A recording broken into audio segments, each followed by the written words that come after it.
नमस्कार दोस्तों, स्वागत है आप सभी का हमारे YouTube चैनल अश्व हमारी शान पर। तो आज जैसा कि हम आए हुए हैं एक स्टड फार्म जो कि प्रिंस RJ21 नाम से है, और इसका जो फर्स्ट पार्ट आपने देखा था उसमें इस फार्म के बेहतरीन कोल्ट और एक चैंपियन घोड़ा और एक जो प्रिंस RJ21 जो आपने देखा था। तो अब अपन इस पार्ट में बात कर लेते हैं इनके पास जो मेयर्स है उनके बारे में। भाई साहब, स्वागत है आपका हमारे चैनल पे। नमस्कार भाई साहब, नमस्कार। और अपने पास जो ये दर्शक देख पा रहे हैं एक मेयर, इसकी क्या डिटेल है साहब? ये जो मेरे पास है, जो भी है, ये फार्म में मैंने जीवन में कभी सोचा नहीं था कि मैं घोड़े पालूंगा या फार्म रखूंगा या घोड़ा रखूंगा या जो भी है, मैंने ये कभी सोचा नहीं था। ये ऐसे शौक से ही मैं, ये बच्ची है RJ21 की जो माँ, इस बच्ची को मैंने 15 दिन की बच्ची को, बात तो मैं पेट में ही कर ली थी कि इसकी यदि बच्ची होगी तो मैं लूंगा जी। बाकी 15 दिन की जब ये बच्ची होगी थी, मैं अपने घर लेके आ गया था इस बच्ची। मतलब प्रिंस RJ21 की जो माँ है, इसको 15 दिन की मैं अपने घर लेके आ गया था। इसका नाम लक्की रखा इन घरवालों ने, और भगवान की दया से, रेवू जी महाराज की कृपा से ये लक्की साबित हुई जी आपके लिए। बहुत लक्की साबित हुई। और इसने, मैं कभी ये सोचा नहीं था कि मैं घोड़े रखूंगा। इस घोड़ी ने मेरे को घोड़ों की लाइन में धकेल दिया जी। और जो कुछ भी आज मेरी पहचान है, जो कुछ है, ये मेरी लक्की की वजह से है और इन घोड़ों की वजह से है मेरी पहचान। तो फौज साहब, इसको लाए हुए आपको कितना टाइम हो गया? मेरे को ये 10 साल कंप्लीट हो गए।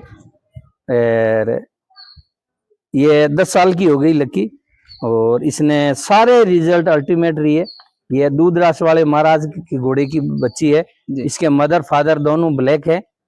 और इसने जो भी मैं घोड़ा दिखाया, उस घोड़े से बेहतरीन रिजल्ट दिया मेरे को निकाल करके जी। मतलब जो इसका नाम है उस नाम पे ये बिल्कुल खरी उतरी है। बिल्कुल।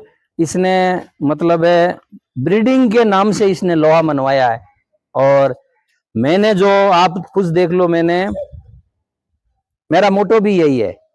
मतलब घोड़े पालने का मेरा, पहले तो मेरा शौक था घोड़ा रखने का, फिर मेरा धीरे धीरे शौक घुस गया कि मैं सबसे अच्छा बच्चा पैदा करने की कोशिश करूं जी। चाहे कर पाऊं ना, ये कोई बड़ी बात नहीं, भगवान की मर्जी है।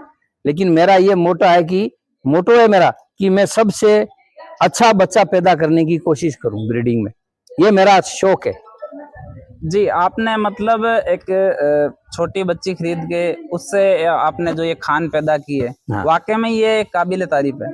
ये भगवान की मेहरबानी है, ऊपर वाले की दया है, और भाई लोगों का प्यार है। जैसे फौज साहब, जो नए लोग घोड़ा मार्केट में आ रहे हैं, तो इनके बारे में आप क्या कहना चाहेंगे? देखो, मैं तो सबको यही कहूंगा कि घोड़ा दूध नहीं देता है जी। ठीक है, घोड़ा दूध नहीं देता है। घोड़े में सबसे पहले घोड़े से हमको चाहिए क्या? हमें क्या चाहिए घोड़े से जी? हमें चाहिए सुंदरता। दूध तो हम इसका लेते नहीं सही। तो और घोड़े में क्या चाहिए? घोड़े में सुंदरता होनी चाहिए। अब सुंदरता क्या होगी? सुंदरता होगी अच्छे माँ बाप का बच्चा होगा, अच्छा ब्रीडिंग होगा, अच्छे ब्रीडर से बच्चा, चाहे एक भी रखो, चाहे बच्ची एक भी रखो, अच्छी रखो, वरना नहीं रखो, क्योंकि इससे दूसरा तो कोई प्रॉफिट नहीं। अच्छी बच्ची रखोगे तो 2 पैसा मिलेगा, अच्छी बच्ची रखोगे, ब्रीडिंग कराओगे बड़ी करके तो 2 पैसा मिलेगा। तो जानवर रखो तो अच्छा रखो, नहीं तो फिर मत रखो। मेरा तो यही मानना है। जैसे आजकल मार्केट में लोग बोलते हैं नहीं, हम तो नए हैं, हमें लोग ठग रहे हैं, ठगे जा रहे हैं। नहीं, कोई आजकल सोशल मीडिया का जमाना है, लोग ठगेगा कौन? हाँ, हालांकि हो सकता है 1-2 आदमी विश्वास में आकर के दूसरों के साथ धोखा कर सकता है, लेकिन धोखा कितना दिन तक चलेगा? कोई धोखा नहीं। लेकिन जहां तक हो सके, मैं नहीं जानता हूं, तो आजकल तो सोशल मीडिया का जमाना है, यूट्यूब पर हर जगह देख करके लो, नहीं तो अपना कोई हितैषी है उससे साथ जाओ, पहचान के लो। मैं तो कहता हूं, जानवर लेते टाइम उसको 3 बार देखो, जी 4 बार देखो, नीचे घुस के देखो, ऊपर घुस के देखो। हमारे को पसंद है, हमारे को नहीं आया, दूसरे को दिखाओ, अपने दोस्त को दिखाओ। यदि पसंद आया तो लो, नहीं तो नहीं लेना। फिर बाद में जाकर के हम घोड़े वाले को, स्टेट फार्म वाले को बदनाम करते हैं कि उनने हमारे चेप दी या उनसे हमारे से पैसा ज्यादा ले लिया।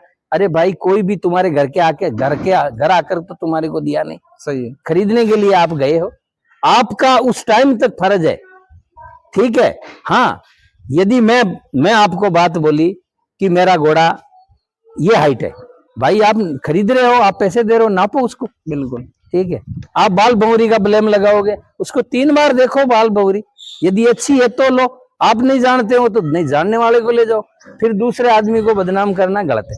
पैसे की चीज ऐसी है, पैसे अगले की चीज है जी। अगला कितना भी मांगे, आपको अच्छा जम रहा है तो लो, नहीं तो मत लो।